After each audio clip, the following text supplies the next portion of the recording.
month curse in nonprofit development roles isn't just a statistic, it's a crisis.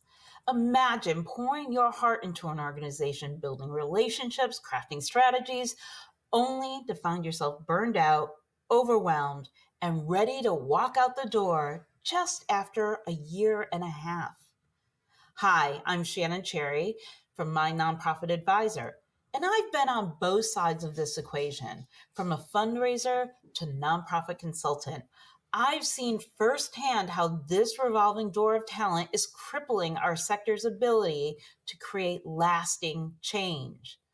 Today, we're diving into the harsh reality of nonprofit development roles and, more importantly, how we can break this cycle once and for all. But first, let me share a personal story. I left my last nonprofit job, and I was only there for 15 months.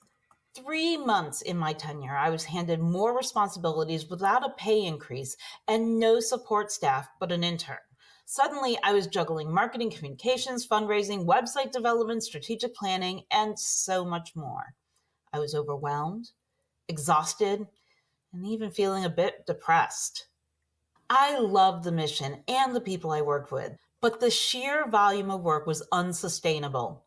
No matter how hard I tried, there just weren't enough hours in the day to do everything that was expected of me. The pressure kept building until I realized I just couldn't go on like this. Leaving wasn't about escaping the workload.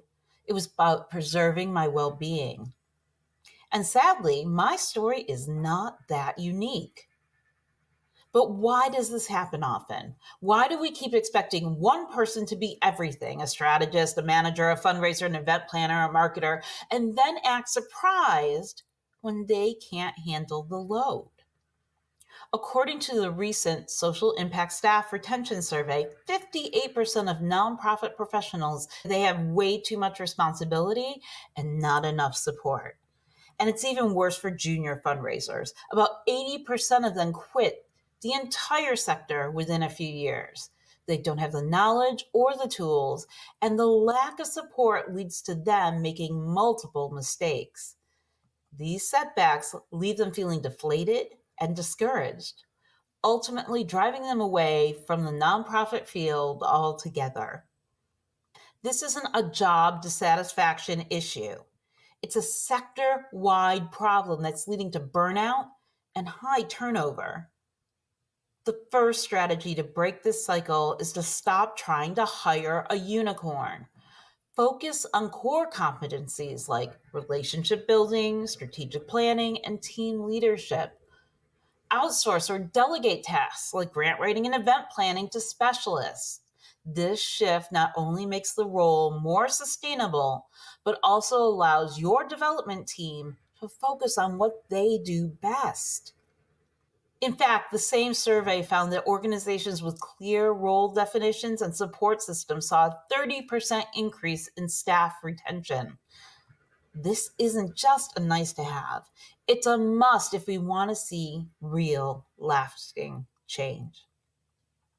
The next, invest in technology. I've seen organizations increase fundraising efficiency by 30% simply by implementing the right CRM system. This is not just an expense, it's an investment in your team's success and your organization's future. Technology can take over routine tasks like sending out thank you notes, freeing up development team to focus on building relationships. If your organization isn't leveraging the power of technology, you're not just behind the times. You're missing out on a huge opportunity to lighten the load on your staff and improve retention. And a reminder, don't just throw in technology and expect the fundraiser to set it up and implement it. That just creates another ball that the person has to juggle, and believe me, something's going to drop. Finally, foster a culture of philanthropy within your organization. Development shouldn't be a one-person show. Engage your entire organization from the board to program staff in the fundraising process. This lightens the load and creates a more sustainable and holistic approach to fundraising. The survey highlighted that 64% of nonprofit professionals stay in their roles because of supportive management and leadership. When the entire organization is involved in the fundraising process, it creates a supportive environment where everyone contributes to its success. One innovative solution for the 18-month curse is to use fractional fundraisers. Instead of relying on a single full-time director of a development to do everything, consider hiring a fractional fundraiser. These professionals work part-time across multiple organizations, bringing in specialized expertise without the burden of full-time employment costs. Fractional fundraisers can tackle specific tasks like grant writing or major donor outreach, allowing your core team to focus on strategy and relationship building. This not only reduces the pressure on your staff, but also brings in fresh perspectives and expertise from professionals who are constantly honing their skills across various nonprofits.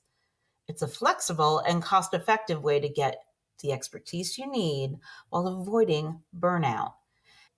And it's an especially effective solution for smaller nonprofits. It allows them to have a seasoned professional for the price of junior fundraising personnel. It's very budget friendly. A revolving door of development directors doesn't just cost money. It costs relationships, institutional knowledge, and momentum. But by redefining the roles, investing in technology, fostering a culture of philanthropy, and leveraging fractional fundraisers, we can break this 18-month curse. We can build development teams that stick around long enough to make a real impact. If you found this video helpful, don't forget to like, share, and subscribe for more insights in creating a thriving nonprofit sector.